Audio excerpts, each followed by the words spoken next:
Hello everyone, good morning. कैसे हो आप सब? आई होप अच्छे होंगे।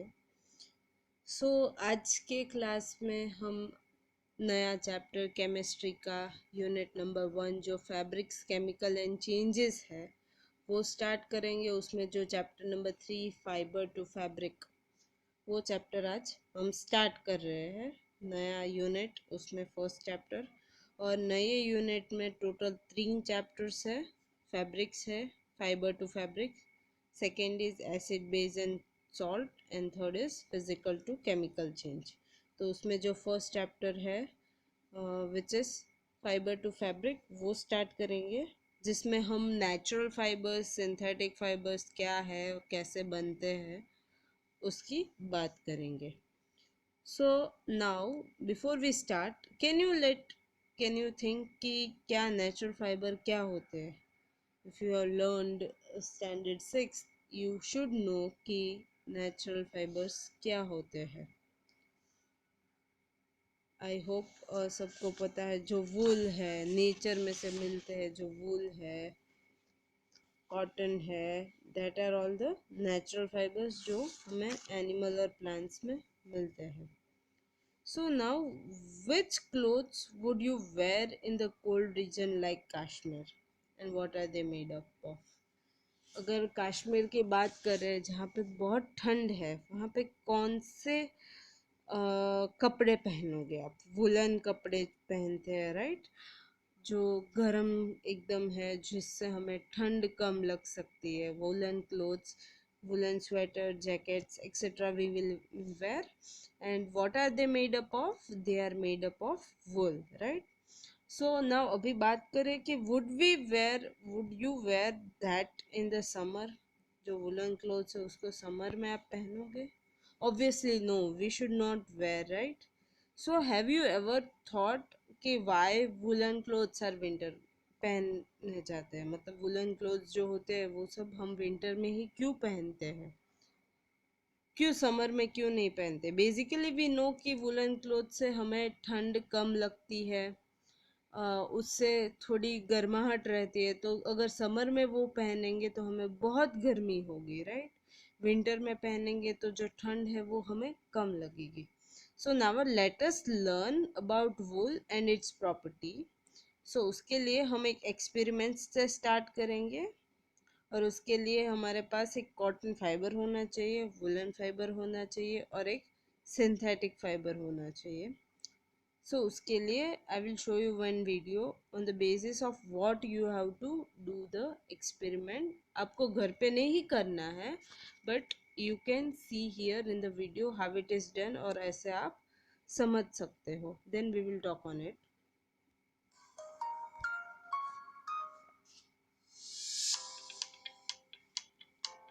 हम flame test for cotton, nylon and wool कर रहे हैं। Today we are going to do a few fun science experiments. We will do a flame test for fabrics made of cotton, nylon and wool respectively. We will need the following materials for this: a matchbox, a test tube holder, a baking tray, a piece of cotton, a piece of nylon, a piece of wool, a spirit lamp. First, let us see what happens to fibers when they catch fire. We will use a matchstick to light the spirit lamp. Now, let's take a piece of natural fabric like cotton. We will clasp the fabric using a test tube holder. And then, we will light it on fire.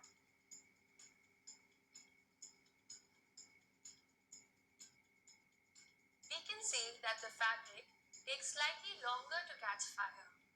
Once it catches fire, it turns black and turns to ash. Now, we will try the same experiment with a synthetic fabric like nylon. We will hold the fabric using a test tube holder and set it on fire. What do you observe? We notice that the fabric starts to burn immediately.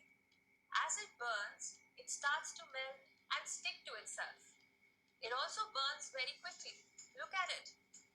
Now, we have seen how cotton and nylon burn. Now, let us do the flame test with wool. We will clasp a piece of woolen fabric with the test test tube holder.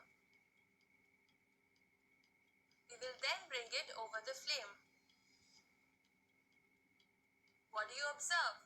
We can see that it turns black. It also smells like burning hair. Now, let's take the fabric away from the flame. Let's do this a few times. We can see that the woolen fabric stops burning as soon as we take it away from the flame. So, to summarize, we can say that natural fibers such as cotton and wool are fire resistant, whereas synthetic fibers such as nylon are not fire resistant. अभी हमने video में देखा कि जो cotton है, जो वुल है, वो डायरेक्ट ऐसे बर्न नहीं हो जा रहे हैं, और अगर बर्न हो रहे हैं, जैसे कॉटन है वो पूरा बर्न हो गया पर एक ऐश की तरह एक पेपर पूरा ऐश फॉर्म हो गया ब्लैक कलर का, there is some material, right.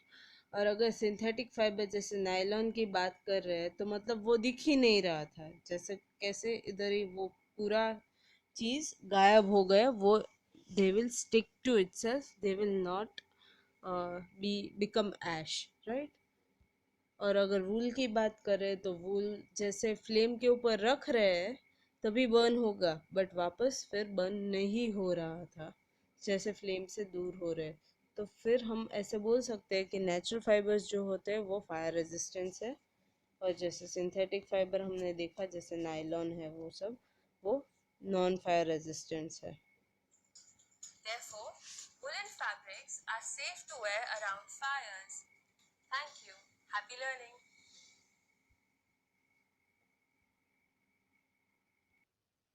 So now let's see practice question number 1, उसमें 1.1 है, और जो हमने अभी एक्टिविटी जो वीडियो दिखाया जो मैंने, जिसमें फ्लेम टेस्ट हो रहा है, उसकी ऑब्जर्वेशन देख के आपको ये आंसर्स लिखने हैं।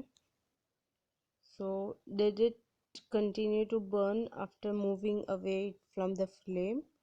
जो कॉटन फाइबर है उसमें येस, नायलॉन में येस, वुलन में नो।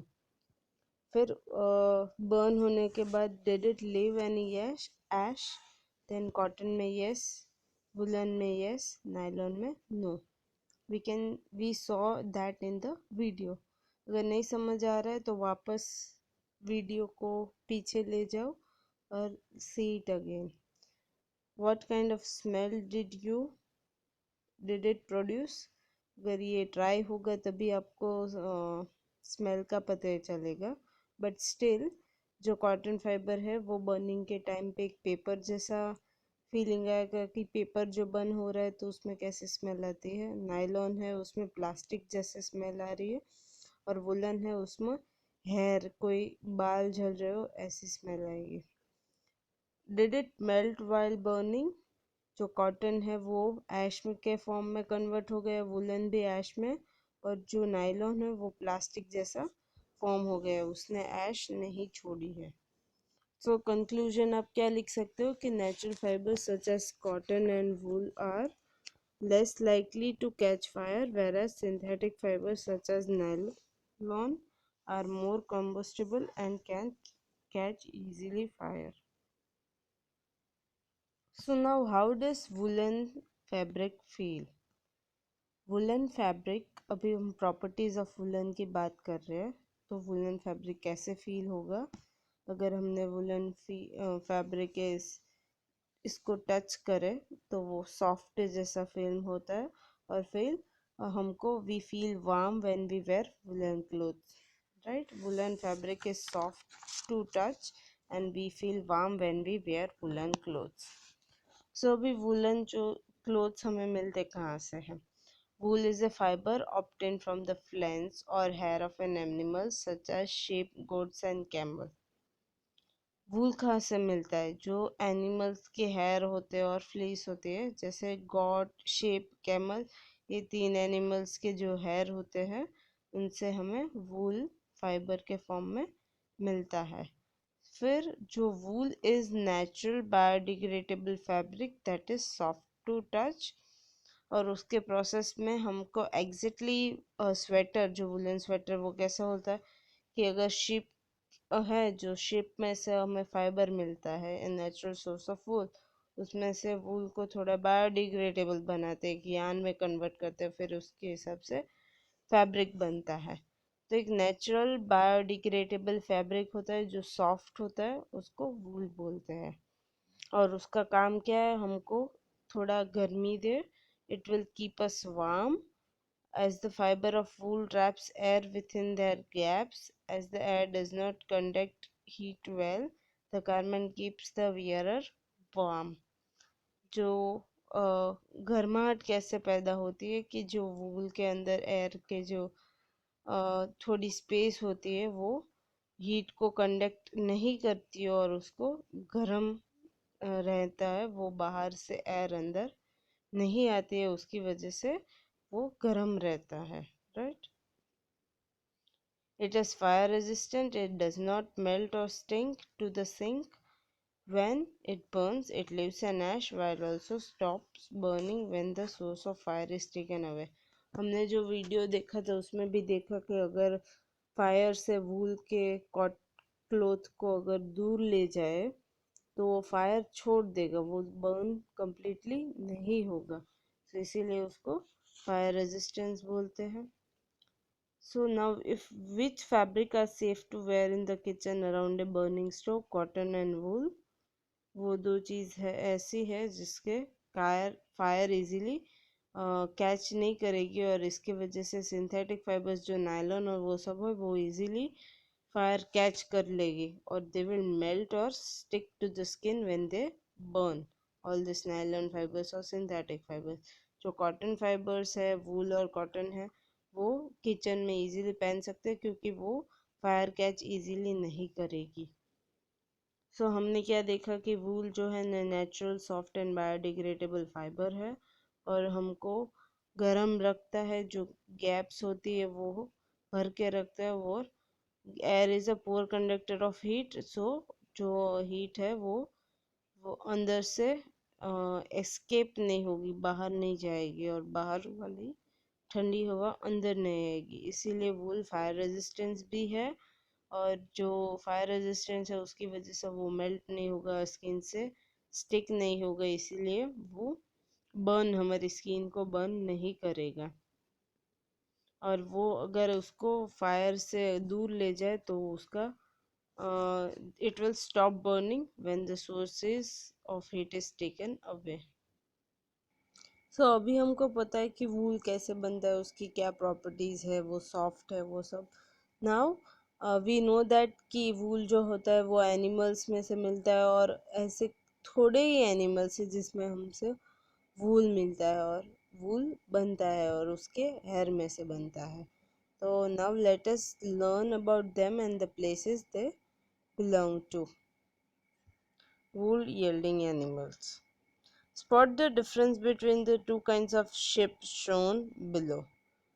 इधर दो टाइप्स ऑफ शिप दिए हुए हैं, मारवाड़ी शिप और लोही शिप, उसमें डिफरेंस देखना है। We can see that the ship differ in the way they look, their size and their coat of hair. A group of ship with the same characteristics are known as breed of ship. For example, Marwari ship and Lohi ships are two breeds of ship in India. अगर जो एक सरखे size और look की होती है उसको एक group बोलते हैं, और एक ब्रीड बोलते हैं कि ये एक ब्रीड की सभी शिप है। इसमें दिख रही है कि लोही शिप है जो सभी एक लुक दे रही है, मारवाड़ी शिप है उसका भी एक सेम लुक है, तो मतलब हम ऐसे कह सकते हैं कि वो एक ब्रीड ऑफ शिप है, और जैसे मारवाड़ी शिप है वो एक ब्रीड है, लोही शिप है वो एक breed है। So these breeds are used for different purposes and they can be reared to produce wool, meat or both. जो सभी ब्रीड के शिप होती है उसके सभी डिफरेंट डिफरेंट पर्पसेस होते हैं, कई वूल बनाने में काम आते हैं, कई मीट बनाने में, और कई both. They are used for both meat to produce wool and meat. The wool they produce has different qualities as their breed is different in different parts of the country. जो वूल होता है, एक ship का जो वूल होता है, तो ship का वूल है तो मतलब सभी शिप के सेम नहीं होंगे। जैसे मेरिनो शिप है, उसका वूल की क्वालिटी डिफरेंट होगी, मारवाड़ी शिप है उसकी डिफरेंट होगी, लोही शिप है उसकी डिफरेंट होगी। Now if we talk about कि ये शिप कहाँ पाए जाएंगे, then ships are reared in many states in our country. The wool collected from the ship is used for different purposes. जो अलग अलग क्वालिटी के शिप के वूल्स मिलते हैं उसके हिसाब से उसकी अलग अलग काम है। जैसे ब्रीड ऑफ शिप की बात करें तो लोही जो ब्रीड है वो राजस्थान और पंजाब में पाई जाती है और उसकी क्वालिटी ऑफ वूल गुड है, इसकी वजह से वो गारमेंट्स बनाने में यूज़ आती है। फिर नली, this is also one type of breed of ship और वो राजस्थान, हरियाणा एंड पंजाब में फाइंड होती है और उससे कारपेट वूल बनती है। फिर मारवाड़ी शिप जो हमारे गुजरात में पाई जाएगी और इसकी वजह से कोर्स वूल मिलता है हमको।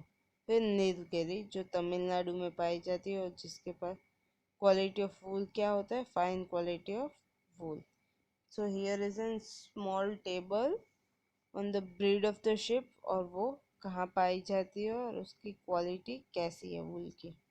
सो आप ये टेबल लर्न कर लेना, 3 टाइम्स लिख लेना कि इसमें लोही जो ब्रीड है वो राजस्थान और पंजाब में पाई जाएगी, क्वालिटी ऑफ वूल उसका गुड क्वालिटी है और गारमेंट बनाने के लिए काम आएगा। वैसे नली, मारवाड़ी, नीलगिरी चारों चीज़ें अब नोटबुक में 3 टाइम्स लिख लेना, ब्रीड ऑफ शिप, वेडस और लर्न कर लेना। On a political map of India, locate and label the state where each type of ship is found. एक मैप लेना है इंडिया का जिसमें राजस्थान, पंजाब, हरियाणा, गुजरात एंड तमिलनाडु आपको मार्क करना है कि ये कौन कौन सी जगह पे आ रहे हैं।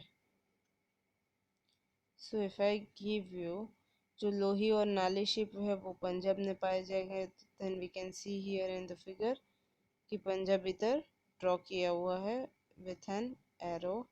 जो नाली और लोही शिप है वो पंजाब में पाई जाएंगी और लोही और नाली शिप वो राजस्थान में भी पाई जाती है तो राजस्थान को भी पॉइंट आउट कर दिया है। और नाली जो शिप है वो हरियाणा में भी पाई जाती है तो उसको भी पॉइंट आउट कर दिया है। और Nilgiri sheep we can find that in Tamil Nadu and Marwari sheep that we can find in Gujarat. So we can know the places और stable जो हम स्टेट्स है उसको लेबल कर रहे हैं, शिप कहाँ कहाँ कौन सी जगह पे कैसी शिप फाइंड हो रही है। Give the names of two breed of ship other than Marwari and Lohi which are reared in our country. Nali and Nilgiri are the other two breeds. Marwari लोही तो है, साथ में अगर कुछ ही दो अगर बोलनी है तो नाली एंड नीलगिरी। फिर मेरिनो भी एक ब्रीड है बट वो सिर्फ हमारे कंट्री में नहीं बाकी other parts of the world में भी पाई जाती है और उसका काम हाई क्वालिटी वूल को वो प्रोड्यूस करता है। So do you know of any other animal whose hair can be use to make wool? कोई ऐसी चीज़ है जिसकी अभी हमें पता कि ये भी एनिमल से वूल मिलता है, जैसे काश्मीरा गोट, विकोना एंड बैक्टीरियन कैमल। ये और 3 एनिमल्स है जिसकी वजह से हमें वूल मिल सकती है। We can rear many animals to get wool from them.